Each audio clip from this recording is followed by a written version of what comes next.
उडीद वडा बनवण्यासाठी डाळ भिजवत आहे। 2 ते 3 पाण्यामधून स्वच्छ धुवून घ्यायची।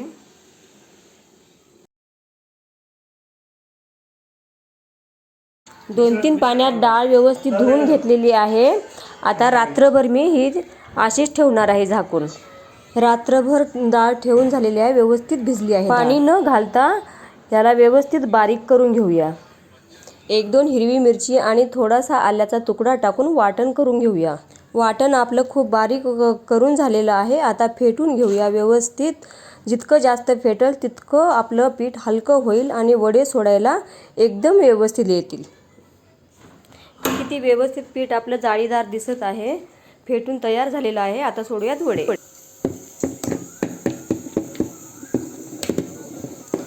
पीठ आपलं वडे सोडण्यासाठी तयार झालेलं आहे।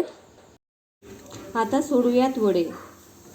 वडे सोडते वेळी तेल एकदम कडक तापलेलं पाहिजे, मंद आचेवरती सोडायचं नाही, फुल गॅस ठेवायचा।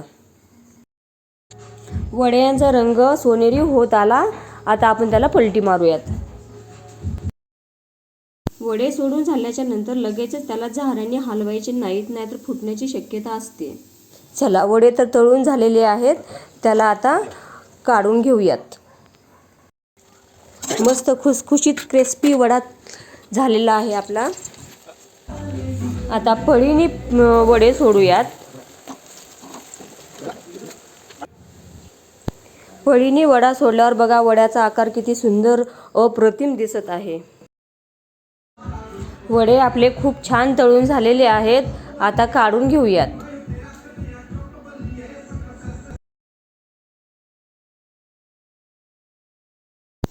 खूप छान दिसत आहेत आपले वडे।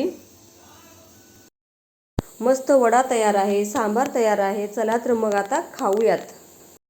वडा सांबार आपला खूप छान झालेला आहे। तसंच पौष्टिक लाडू पण मी प्लेटमध्ये घेतलेले आहेत। चला तर मग खाऊया, तुम्ही पण या खायला। आणि जाता जाता एक सांगते की सबस्क्राईब करायला विसरू नका। धन्यवाद।